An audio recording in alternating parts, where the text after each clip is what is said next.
Good morning, everyone, or afternoon, depending on where you are. Thanks for joining us. We're very excited today to talk to everyone about Workforce Pell implementation. And I think a lot of folks are excited because as of the last check, we had about 900 people registered. So I'm going to do a quick overview of the new Workforce Pell law that passed, and then I'll turn it over to my colleague Iris, who um, we'll have the discussion with our panelists. My name is Wesley Whistle. I'm the project director for student success and affordability here at New America. So yeah, thanks again for joining us. So Workforce Pell is passed. This is the HR 1, commonly referred to as the One Big Beautiful Bill Act, passed earlier this year. Workforce Pell, I think, is one of the largest expansions of federal student aid in the history of federal student aid, definitely in the last few decades. So it's passed, and a lot of folks are asking, what's next? What is going to happen now? So I'll go over the timeline here real quickly. So the Workforce Pell funds, it's authorized to begin on July 1st of next year for the upcoming academic year. We are getting ready to begin negotiated rulemaking next week is the first session, and then there's a week-long session in January.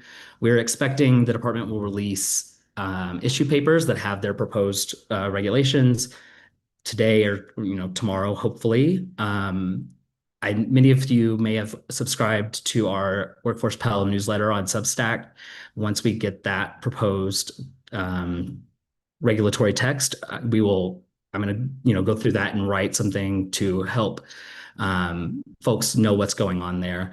Under what we call the master calendar for the department, when it comes to rulemaking, rules have to be finalized by November 1st to go into effect the following year. Obviously, we've passed that for this, but I think what we expect is that the department will likely do early implementation, which means it's optional for institutions to participate. And I think we expect that. It's unclear exactly, of course, when we'll have proposed text after negotiated rulemaking and a final rule. But I think the department has made clear that this is a priority and that they are going to work as fast as they can to do this.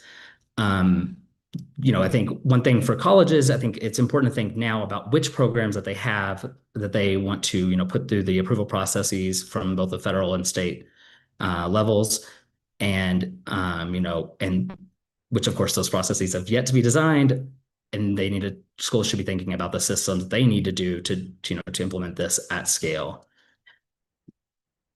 Okay, so for program eligibility for Workforce Pell, a program should be between 150 and 599 clock hours and be 8 to 15 weeks in duration.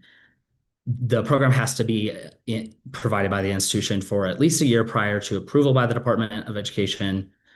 It has to be offered by an accredited institution.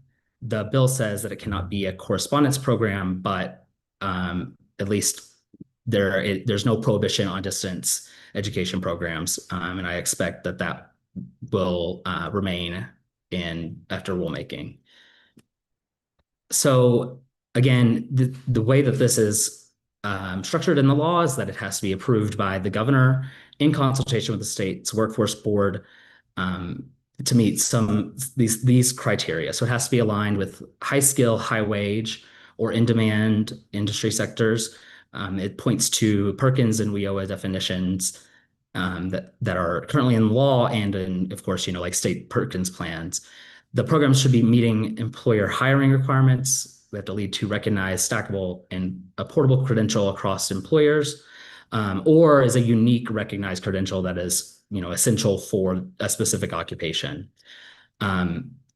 And then the way the law is written is that these programs must articulate into academic credit into a different certificate or degree program at least one institution, which could be the same institution, if a student wants to continue their education after.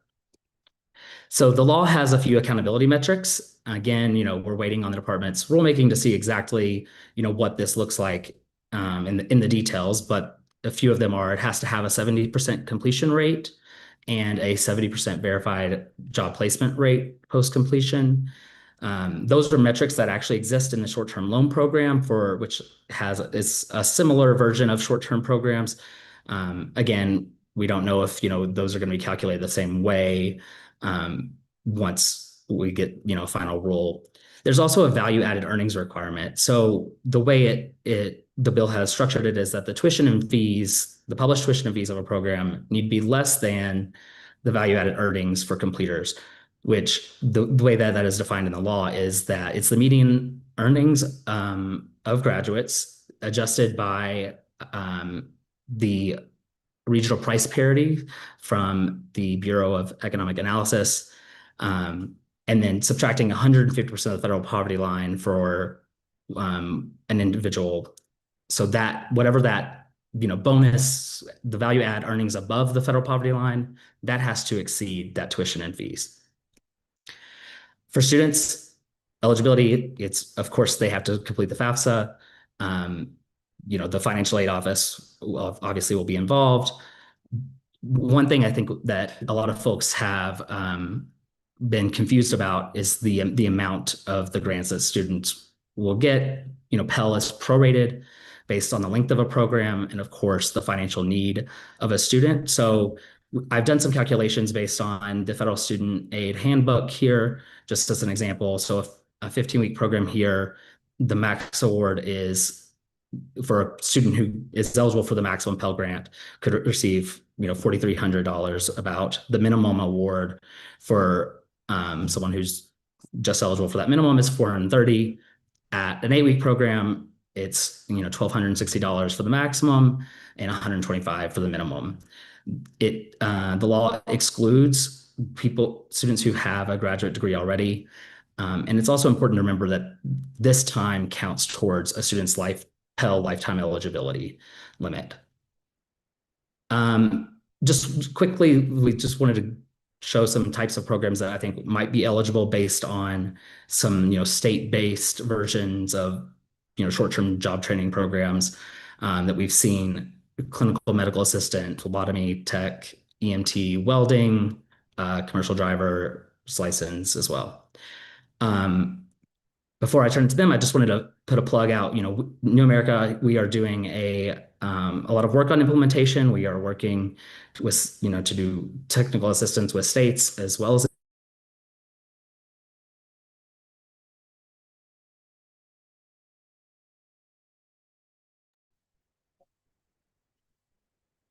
Wesley, you have frozen.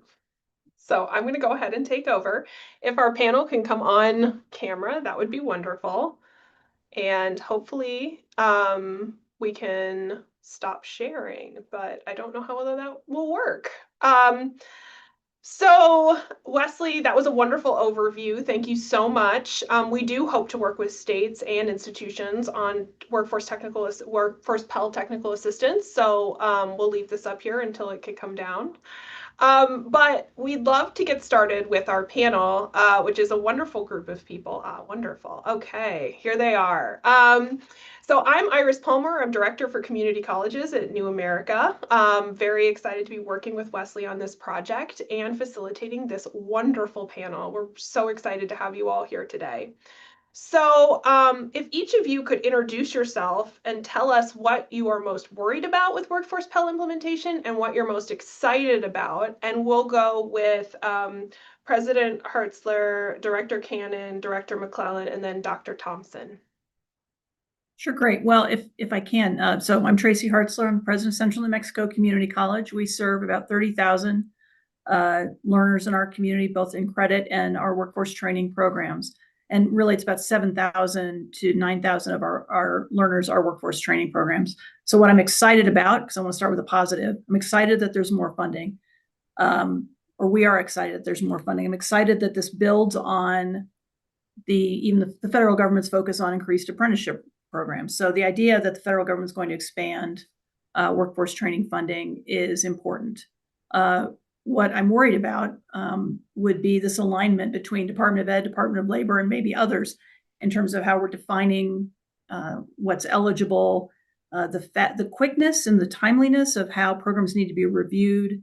I don't think there's any question that we all want to support outcomes, but really how we define those and what the common reporting is across many of the workforce programs at labor and others.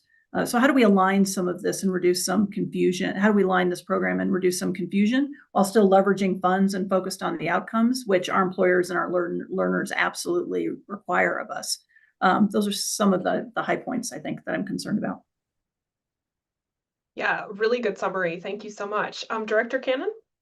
Yeah, thanks, Iris. I'm Ben Cannon. I'm the Executive Director of Oregon's Higher Education Coordinating Commission.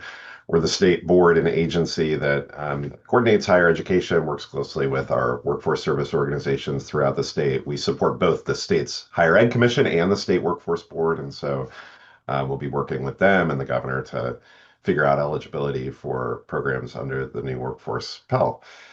In terms of what's exciting, I mean, similar to President Hartzler, we're excited about the opportunity that this expansion provides to increase access to short-term training to meet critical workforce needs in the state. So I think there's generally a high degree of excitement around that. And concerns, again, not dissimilar. Implementation challenges, burdens, the potential complexity in the administration of the program, eligibility requirements that could get in the way, even inadvertently, of increasing access to the extent that we would like. So, sort of in similar realm, yeah, just hoping that this can be done in a way, starting with the Department of Ed and then flowing down through the states into institutions that gets this program up and going relatively quickly and with minimal burdens for institutions, states, and ultimately students. It is very similar, so I love that from an institutional and a state perspective. Dr. McClellan? Great. Hi, everyone. I am Katie McClellan. I'm the Executive Director of the Governor's Workforce Development Board in Minnesota. And our role in this is really helping to support the overall coordination of Workforce Pell. We are leading the eligibility criteria component and working very closely with our Office of Higher Education, who will be leading the implementation factors of this. So I will also start with excited about. Prior to coming back home to Minnesota, I spent about a decade in DC and spent time on the Senate Help Committee, where I helped lead the reauthorization of the Perkins Career and Technical Education Act. And one of the big goals of that was to create stronger alignment between WIOA, or the Workforce Innovation Opportunity Act, and Perkins. And I don't know that states have seen that happen as much as we would have liked. So I'm really excited about this fresh opportunity to have stronger coordination between our local workforce boards, our local Perkins consortia, and just think that there's going to be a lot of opportunity for additional coordination at the local level. That also brings to my biggest concern, the first two panelists talked about more money coming in.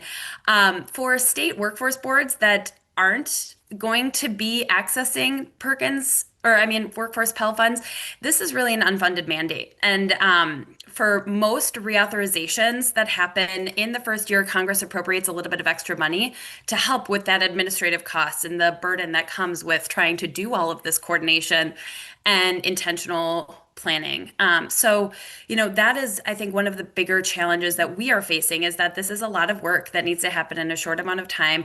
We need to be really focused on making sure that we're protecting students while we're doing this, and helping employers find the talent that they need. But I think doing so without additional funding, without guidance, without clear coordination is definitely a challenge. Indeed. Dr. Thompson? Yes, good afternoon, everyone. Hope you can hear me well. We're having internet glitches.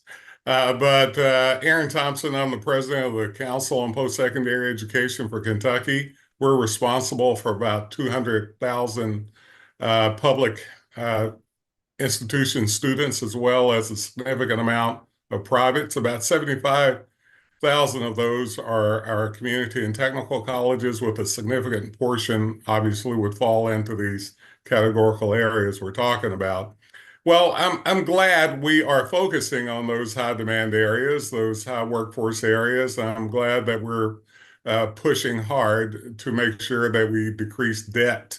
In Kentucky, we focused heavily on decreasing debt. As a matter of fact, only 2 out of every 5 students that graduate from our public institutions are graduating with debt. And of those 2, we've reduced debt about 34%. But we're a high poverty state. That worries me because this money goes to the limit of Pell. So we have to be able to coordinate to make sure we're not robbing Peter to pay Paul. And that worries me. We also have to really focus on, we have a work ready scholarship that pays for a lot of the top high demand areas. So we're going to have to coordinate how we work that with getting the best benefit out of Workforce Pell. There's a lot to coordinate here. I'm also on the Kentucky Workforce Innovation Board. We're working closely with them and Labor Cabinet and everyone else to make sure that we do this. But you are, even in rulemaking, I'm glad we're in that process, but the states, we're going to have to consider what programs we can expand, make sure it is stackable, and in fact, make sure that we can get these people into the workforce as soon as we can afterwards. So I'm worried about the logistics as much as anything else. So I think I hear that we are worried about implementation logistics, a lot of coordination, a lot of unfunded mandates of that, thinking about how this is actually going to change how we do business every day. And really, in the conversations we've been having, that's a pretty common theme. So it's really interesting to hear that coming out so strongly here today. President Hertzler, what steps are you taking to ensure that eligible programs are meeting those quality thresholds and for Workforce Pell, such as job placement and completion rates? Because we've heard about some challenges with that with some community colleges we've spoken to. Sure. Well, we've already, so the state has, so New Mexico has funded workforce training programs here. We're in a pilot phase, $60 million over 3 years. We're in year 2. And part of that piloting of funding for workforce training programs was data collection, data reporting. So we are on our way to collecting information that not only our state, but certainly the feds in different ways, and also Aspen and Lumina, we're all focused on completion, job placement, wages, and we're working with our local economic development organization to help us with our data collection and reporting. So that's one way that we are, I would say we're riding a wave of accountability and measures. And so we're improving that and strengthening that work. We're certainly improving and working with our employers to make sure that the programs we're offering are responsive to their needs. And then that's helping us to re-examine some of our current programs that we think would be eligible, or students would be eligible for Workforce Pell.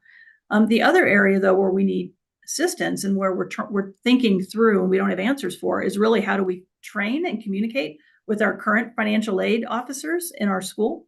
And how is that going to work with helping them determine eligibility and work in programs that they're not used to working in? So I think for us, as professional development is one area where, frankly, as we're undertaking a new student information system transition here, really looking at professional development program, actual IT programming for reporting and eligibility and calculations for this lifelong Pell limit.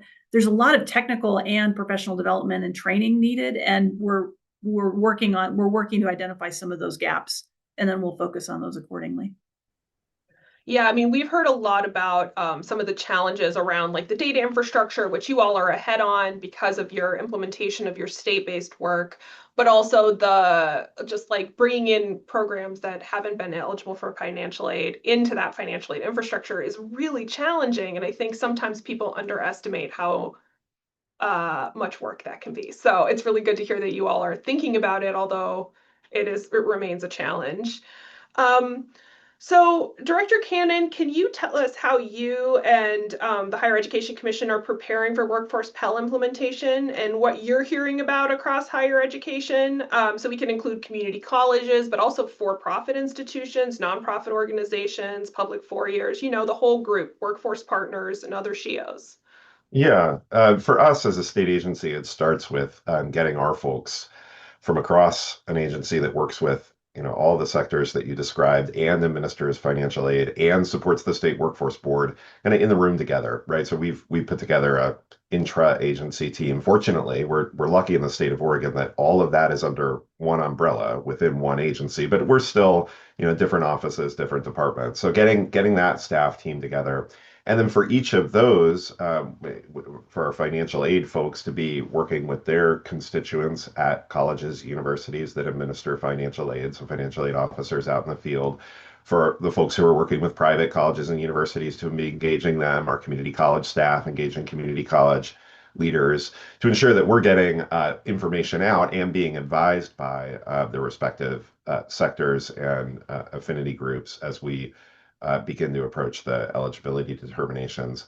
Finally, we'll be working closely to support both our Higher Education Commission and our State Workforce Board as they bring ultimately the advice to the governor about eligibility. So that's a little bit behind the curtains within the state agency.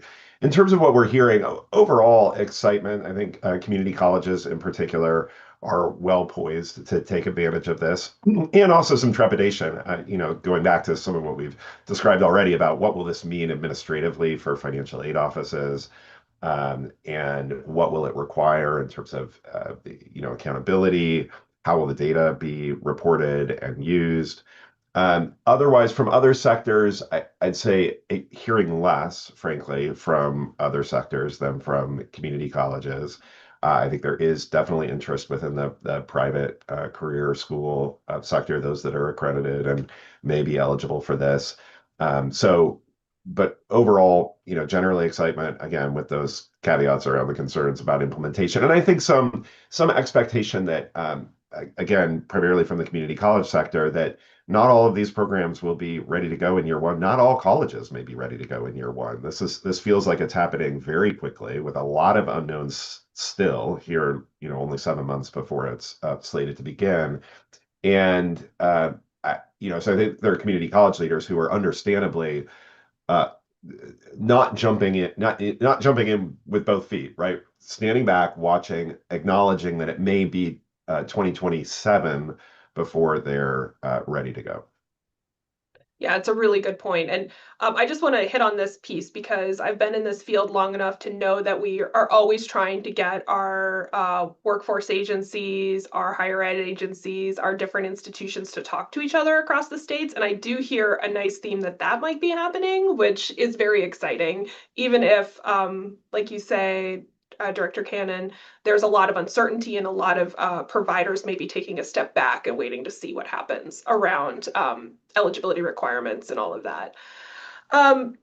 So, Director McClellan, how can existing workforce data systems like unemployment insurance, wage records, or ETPL performance data be leveraged to support Workforce Pell accountability? Because we really don't want this to be an additional requirement, right, on our providers. It would be really nice to create some overlap and help on that data piece. Yeah, absolutely. And in Minnesota, we actually do already have partnerships between our eligible training provider list and our post-secondary institutions. So we in the state are lucky enough to have the largest, I think one of the largest, if not the largest eligible training provider list in the country because of those existing data sharing agreements between our Office of Higher Education and our Perkin or our eligible training provider list. So that's going to be very helpful with accountability. And just thinking right off the bat of what programs do we already have information for in looking at those eligibility criteria. One other thing that just on the data front that we're really thinking about is re-looking at our in-demand industry sectors and occupations list. So obviously in the eligibility criteria, we are, or the legislation has both the Perkins CTE, high skill, high wage, or in-demand industry sectors and occupations list. And, with the WIOA list, it's always been focused on kind of a statewide list and understanding that there might be some regional variation for our local plans.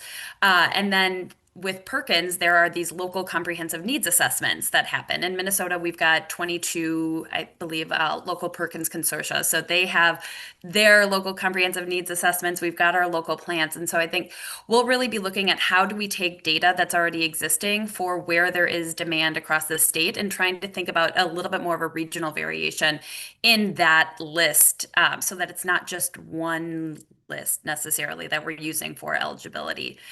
And then one other piece that we haven't incorporated previously on the data front for this in-demand list, but will be trying to moving forward and would love to work with any other states who are thinking about this too, is better incorporating economic development data on investments that our state is making. That's one of the best ways to tell where jobs will be coming is if we've made financial investments on the economic development side in those different areas within the state. So trying to get that data incorporated into our overall in-demand list to make sure that where there are investments happening in the next couple of years that could be best used for this type of shorter term training where we know that jobs will be needed is a big priority for us. And again, would love to connect with any other states or areas that have cracked that code for your in-demand lists. I hear you. And I mean, frankly, wouldn't it be nice if our program approval and accountability lists actually helped practitioners and others provide better education and training for participants? That would be Yeah, great. where there's going to be the jobs. Yes, Yeah. exactly. That's the So if whole anyone's idea, cracked that right? code, please let us know. Yeah. Thank you for that. Dr. Thompson, what are the biggest coordination challenges you anticipate? And you talked about a lot of people you're coordinating with, a lot of different organizations between community colleges, workforce boards, SHIO agencies in this new landscape where you're going to have to be administering kind of a program together.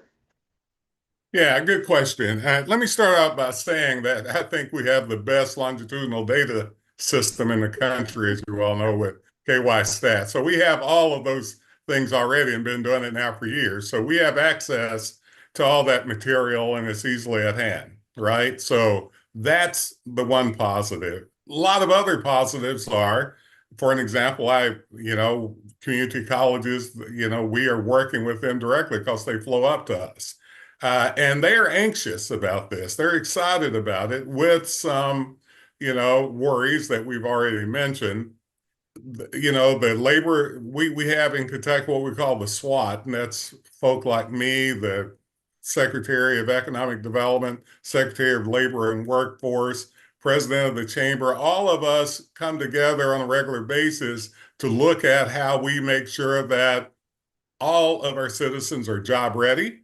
Now, that, though, adds a little bit of a complexity to this conversation because now we're talking about bringing in programs that, although accredited, may not have ever been translated to credit.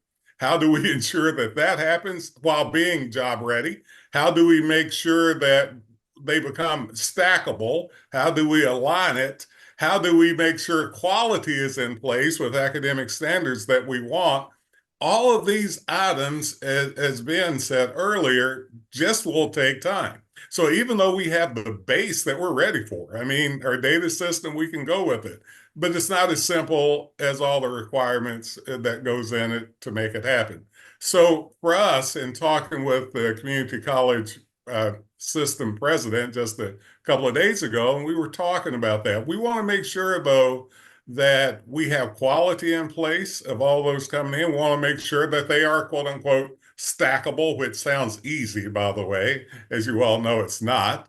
And we want to make sure, though, that in the process that we're identifying new programs that can go into the list and not just depend on those 5 big sectors that we've identified before, because there may be some opportunities for us to expand this to get more people engaged in higher education, thus engaged into the workforce. So that alignment has to be really clear. So it's good policy, although we have what's happening in DC, we're going to have to align policy and practice and process and pathways and procedures to make sure that everybody knows what they're doing all the time. And then what does it mean, when we look at, and I think we have to be clear about this, the average percent of wage that's in Kentucky that creates a livable outcome may look a little different than it does in New York. So how do we make sure that we understand what we're doing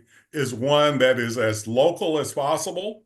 We have to make sure, and I really appreciate it, Katie, what you were saying, that we have to get down to the local areas too, because it can't be just something we do even at a statewide level. We have to look at what's needed in those communities and maybe have some few nice targeted programs as I think about the Appalachian region of Eastern Kentucky that really goes to fulfill the needs that they have there. So if we're going to have this, I think we have to make it something that is really as localized as possible. Oh, 100%. That makes a lot of sense. And I appreciate all of that, particularly around the coordination and what that means and how to actually make them high quality. The academic standards are important, and that's partly why the higher ed orgs have to really work closely with the workforce board, who's also helping coordinate the sort of demand side of it. So it's going to be a really interesting conversation to have. I want to make two sort of housekeeping announcements. One is we are going to be taking questions here at the end, so please put them in the chat if you have questions for our panelists. And also the questions we don't get to answering because we just don't have that much time, we're going to go ahead and put in a publication from my colleague Wesley's Substack that he has been publishing about this, and we will send those out as we sort of answer some of that pieces. So please put your questions in the chat and we will answer what we can here and then answer maybe even more in writing as we move forward. So thanks everybody for that. So I am going a little off script here because you all have been way more concise than I expected. So good job, everybody. But one of my questions actually for all of you is how does Workforce Pell fit into your broader strategy for workforce development and regional economic growth? I actually think this fits for everyone in different ways. But we'll start with you, President Hertzler. So I think it's thanks for the question. I think it is one tool among many. I anticipate that all of us are looking at the matrix of federal and state workforce training funding opportunities or just the funds, and where are there, what are the different requirements to be eligible, programs or learner status, what's the time for the program itself, and you see with Workforce Pell what those criteria are, where are there gaps.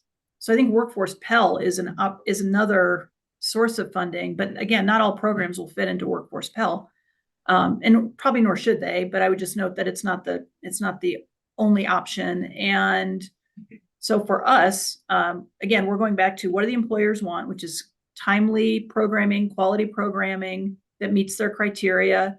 For learners, how are we offering programs and courses that meet their expectations, their time commitments, their resources? So when I look at those lenses, Workforce Pell fits some of that, but not all of it. And so we're looking for ways to leverage all of our funding sources, and frankly, to be very explicit with our state funders, our legislators who have put this pilot program together to say, kind of hold your horses. You can't get rid of the state funding for pilot programming because Workforce Pell is not going to be the answer for every program. And it will be the answer for our electrical line worker program, and it probably will help us solve and bring in more resources to learners for our IT and our training boot camps. That's fantastic. It's not going to help some of our other programming that is absolutely critical to some of our workforce needs. And I think Aaron mentioned that as well. So it is part of our strategy to boost, access and quality programming, but it isn't the only answer.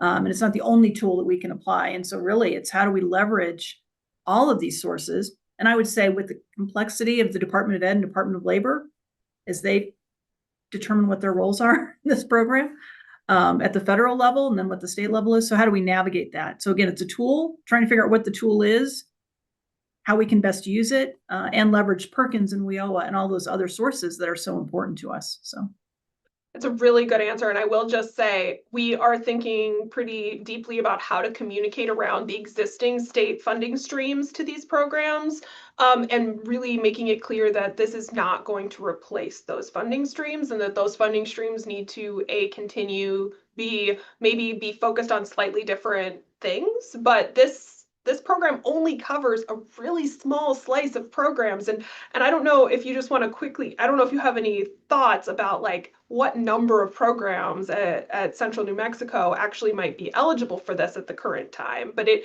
isn't a ton, I'm assuming. Out of the 60 workforce training programs that we have, about 5, we think, are eligible currently, and others we'd have to reconfigure. Right. if that would meet the learner need to be able to, in their schedule, to be able to offer, to be eligible for Workforce Pell. So it's a fraction. Yeah, it's a pretty intense schedule to get, 600 clock hours in 15 weeks. Yeah, exactly. Anyway, fascinating. Director Cannon, I don't know if you have any thoughts on this. Yeah, I mean, sort of picking up where you left off about existing state funding streams. Interestingly, about a year ago, we began working with the Oregon legislature and governor to expand the state need-based financial aid program that we administer, the Oregon Opportunity Grant, to support short-term programs that are not leading directly to degree, which hasn't been the case. We haven't supported in the past. And in June of 2025, the legislature passed that bill, and so we are simultaneously in the process of expanding our state need-based aid program to address many, but it's not necessarily a one-to-one match, but an overlap with many of the types of programs that are envisioned for support under Workforce Pell. Interestingly, we gave ourselves an additional year of implementation time, so that new state funding support won't come online before 2027. But this is just another part of the coordination dance that we're playing to attempt to align and simplify the eligibility requirements for Workforce Pell with what we're doing to expand our state need-based aid program. And the reason I mentioned that, going back to your original question, Iris, there is a strong interest in Oregon, as I expect in many other states, to expand access to short-term training programs, partly in consideration of local and state employer needs, right? We definitely see demands, particularly in healthcare, in manufacturing, in technology, in truck driving. We do see some need and some opportunity. Um, and yeah, and see a market, driven by student and sort of their demand for uh, post-secondary education that translates quickly into a job. This seems to meet the moment. Granted, given the sort of limited, at least initial scope, I think there are going to be some disappointed folks, both at institutions and students, but nevertheless, a step in the right direction, and in Oregon, yoked to this expansion of state need-based aid as well. Really interesting. Dr. McClellan? Yeah. So I think this is coming at a time when we as a state are also really trying to crack the code again on how to better measure employer satisfaction, employer engagement. I think anyone that works with the Workforce Innovation Opportunity Act knows that the metrics that are collected are all about individuals. So while it is supposed to be a dual customer model of employers and individuals, almost every metric that is collected about WIA or from WIOA is about an individual. And so we're really looking at how do we do a better job of measuring employer satisfaction, employer engagement with our system. I think that's, required with Workforce Pell too, to ensure that these programs are actually meeting some kind of employer demand so that we're not just getting people into training programs that once again give them a false promise of a job at the end. So I think that's a big thing. And then, with our overall, a big thing that we're looking at in our state is just the continuous decline of funding that is coming into the state from WIOA already. We are lucky to have a very low unemployment rate in the state. We've continued to have a very low unemployment rate, more jobs posted than people looking. But that just means that we don't get as much money coming into the state from WIOA because so much of the formula is based on unemployment rates. So I think this will be helpful in the sense that we don't have as much money to provide folks for training and for services like that they would like out of the workforce system. So hopefully Workforce Pell will be able to supplement that a little bit more. But again, it's going to be a small portion of programs that meet all of the requirements. So I think tempering expectations that this is not the fix for everything, but that it is, I think, as President Hartzler said, it's another tool in the toolbox that we'll be adding. 100%. Dr. Thompson? Well, since you said we were brief, I'm going to be a little bit longer this time because you can't answer that question unless you put it in context of what we're really trying to do in the state. And we talk about Workforce Pell like this thing. It could be a little magical. We're not sure how yet, but it could be. But I guess I want to line it up. Our whole goal in Kentucky is around this attainment gap. I mean, we have a long way to go, but we're trying to get to 60% of our population by 2030. So that's important in this conversation. Why? Because it's going to take a variety of inputs to make that happen. We're going to need more workforce credentials. We'll need more associate degrees. We'll need more baccalaureate and post-baccalaureate degrees. So we know that.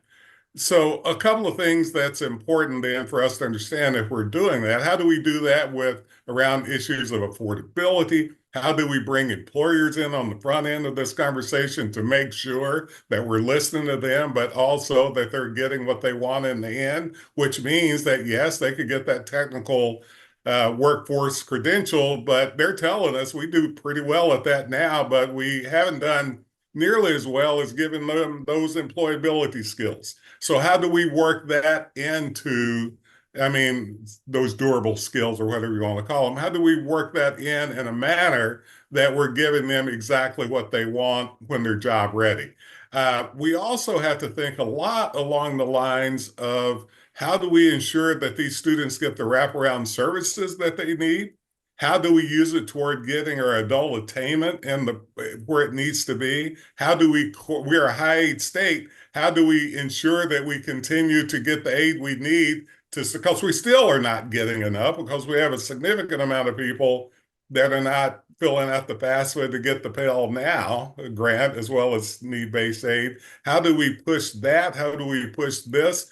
How does all of this work in a manner that really gets Kentucky where we want Kentucky to be? So a part of that has to be something that is designed within this overall way of thinking about attainment, overall way of thinking about ensuring that we have great economic development, because I've argued, and all of our institutions know they're workforce institutions, all of them are, community and technical colleges, as well as their flagship. They're just providing a different portion to the workforce. So how do we ensure that all of us are taking part in that to get exactly what the employers want, what they need, and making sure that, as I said earlier, academic quality is in place.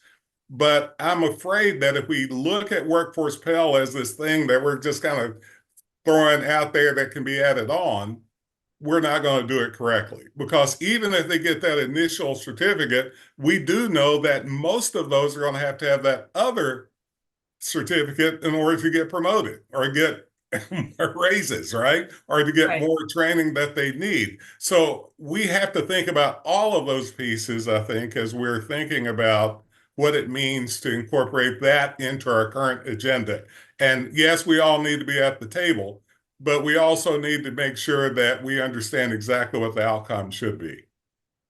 Absolutely. And I think you've been, Dr. Thompson, talking a lot about the stackability piece, which is a requirement of the legislation. Like it does have to articulate into a credit-bearing certificate or degree program. It is supposed to be stackable to further education. And I do think, given what we know about the evidence of the length of programs resulting in different levels of sort of economic prosperity for people, we do want this to be a continued learning experience for people. And we want it to bring people into our institutions who haven't necessarily had those opportunities, right? So that is 100% in how states define that and how institutions implement that is going to be a huge part of this being successful.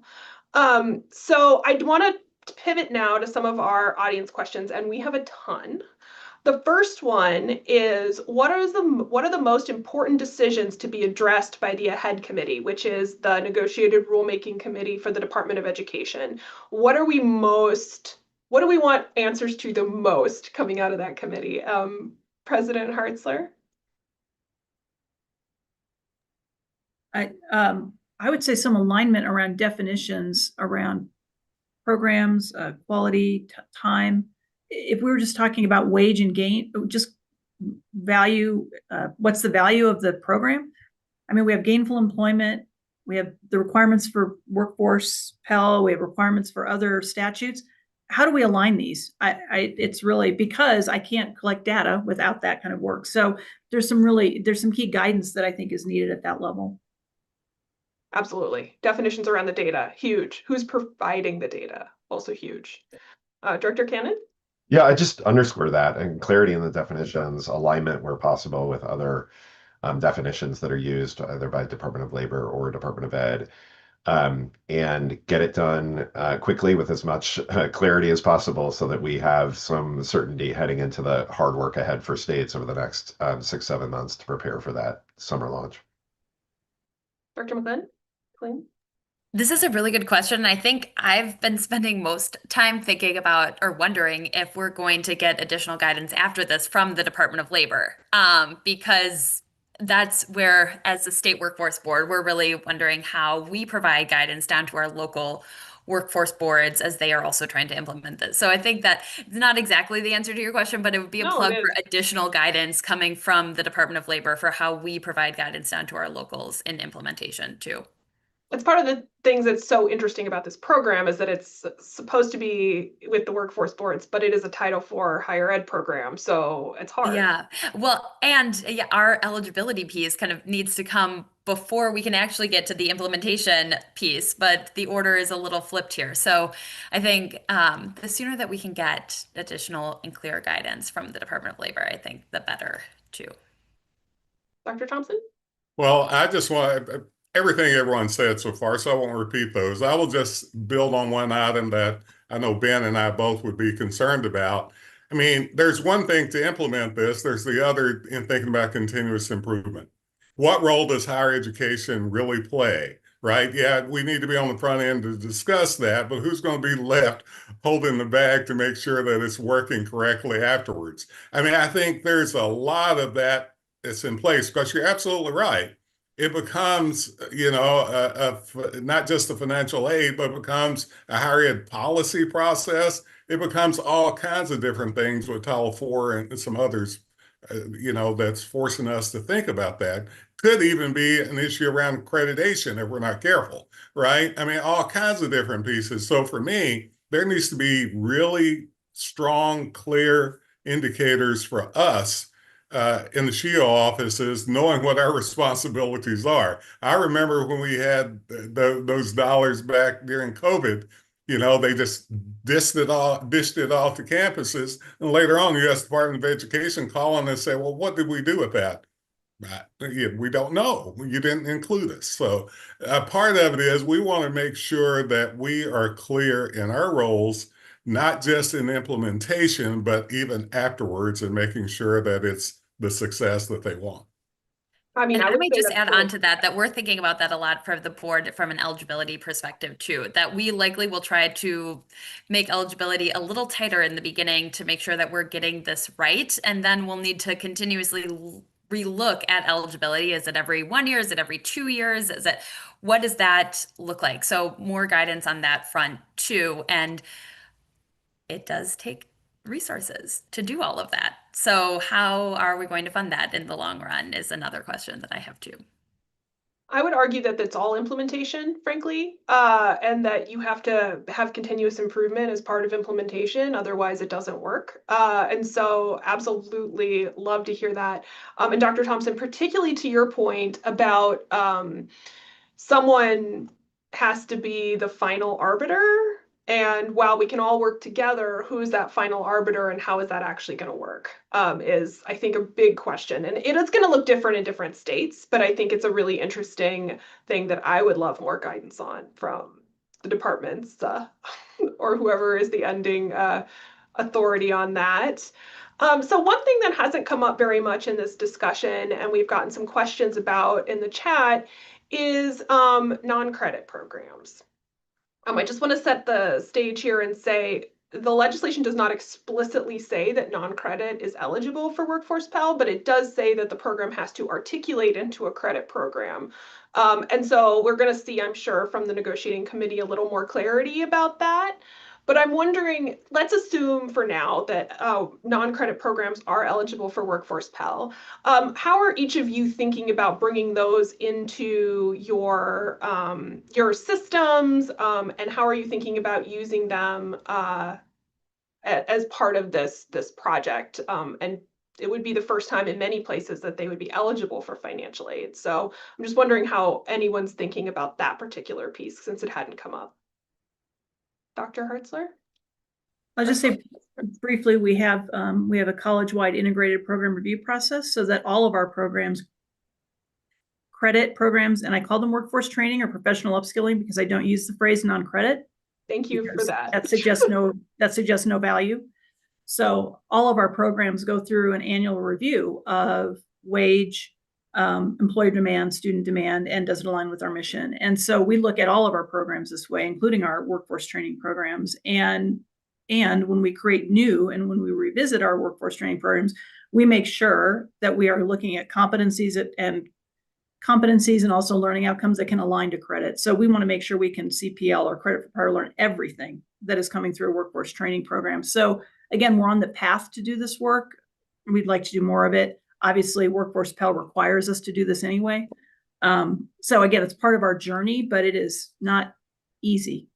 And again, not everything aligns to credit as we'd like. So I think there are a number of steps we're working through, but I just say it's part of our process already. So it's more natural for us.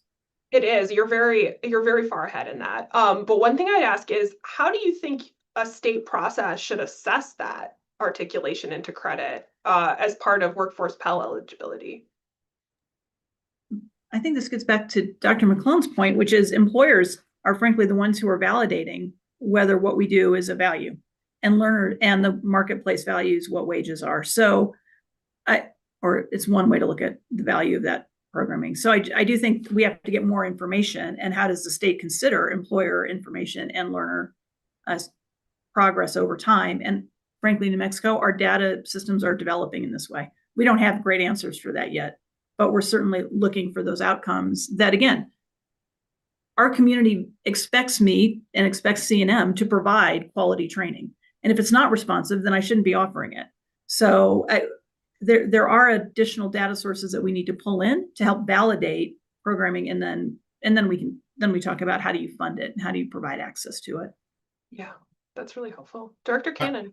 Oh, I'm sorry. Oh, sorry, Dr. Thompson. Yes. No. I'll let Ben go No, first. you go ahead. I do want to come back to Tracy's statement later on. No, go ahead, please. No. I was just going in order, but I don't need to. No, I just wanted to comment on her statement because I think it's important. Yes, employers can validate that. You have to have the data. We have the data to show how much money they make. We'll have all that in place, but there's something that comes after that. And that's when I'd say things like stackability and so on. So then you have to translate non-credit to credit. Who's going to evaluate that? Where is it evaluated at? How do we roll it up to the overall transfer policy or stackability processes in place? And then to do that, first of all, resources, I think someone said that earlier. Then we start looking at all of the resources it takes. I do believe the employers can validate it, but that doesn't necessarily mean it's going to go through the higher ed system as easily just because they validate it, right? We have the data, we can show that. So some of the logistics I mentioned earlier goes to exactly this. It sounds good that it's stackability, right? But I think we'll have many more of these programs coming in because we have a much larger way to accredit folk now, right? Doesn't necessarily mean that they're getting credit for that learning necessarily, but I think that's a piece of that quality element that we have to put in place to make sure it's there. Even though employers may say, yeah, we want that, there's still this whole higher ed systematic process that has to be put in place afterwards. Sorry, Ben, I may have stepped on your... No, that's exactly what I was wondering. Director Cannon? Yeah, not at all, Aaron. The only thing I'd say about this is I don't know where we'll land with respect to non-credit and how those are, and if those are incorporated and made eligible, or which of those. But we are in a much better place as a state to make those determinations than we were a decade ago through our inventory over the years, particularly within community colleges, of those programs, are a certain amount of data collection and evaluation that we weren't doing a decade ago. Just a much stronger understanding of the non-credit environment as we've considered, for example, whether or how the state funding should be allocated on the basis of non-credit, which it hasn't been historically. So I guess I'll just make the case for investments in the state kind of coordinating or administrative apparatus. If you're a community college that's interested in seeing this movement towards greater public support for things like non-credit, other short-term training continue, then I think this era, this moment of workforce Pell implementation is an opportunity to acknowledge the important role that that state intermediary almost inevitably has to play in order to provide that kind of support. So I think we're in a position today to do so. I think 5 years ago we wouldn't have even known what to do with, where they were, or how to think about non-credit in the context of new financial aid. President Hartzler, I don't know if you wanted to add anything. Oh, you're on mute. I just want to say that, that's why the Higher Learning Commission and others are looking at how do we credential, how do we determine what value is on some of our workforce training or professional credit programs. So I appreciate what both Aaron and Ben have shared as well. Yeah, a really important point on accreditation, and one that we're certainly keeping an eye on here at New America. So I think for our last question, we'll just sort of go around and ask. I mean, we've got some very technical questions here, which I'm just going to say I'm not sure this is the perfect place for it, but we've talked a lot about the data infrastructure here today and sort of how different pieces are being redesigned or rethought to do Workforce Pell implementation.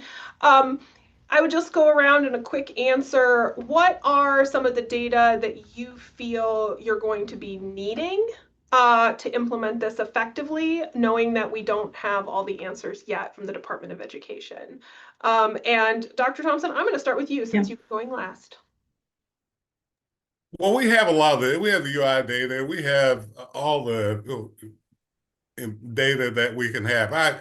What we have to incorporate, though, what jobs are really out there now on a faster basis versus looking at, previous. We need, because some of these items are going to have to be designed for 5-10 years down the road. It's not just immediately what we have, but to keep up with the economy and the workforce, we're going to have a lot of that input. So we need those data. We have all the others. The other thing I think we will need truly is to try to be as standardized as possible, looking at some of the competencies that we want to have in place, other than just how much money they make after they get out. So as much of that those are not data as in what we put in a longitudinal data system, but those are pieces of information that we can give to all of our universities and colleges that they can look at and have some way of thinking about whether or not a program, whether it's whether they're getting credit or not, could really be looked upon at a faster rate to not hold a student back from getting involved in these programs.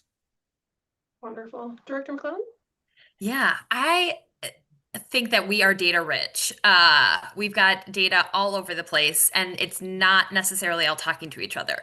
And so I think that's one of our biggest challenges. How do we get our PERC and CTE data to better talk to our WIOA data, to better talk to our apprenticeship, registered apprenticeship data, to talk to our economic development data, and do that in a meaningful way? And it takes a lot of time and resources to do that too. So I really look forward to more funding opportunities coming out to better align all of these data sets, hopefully in the future, because I think that is a really great opportunity.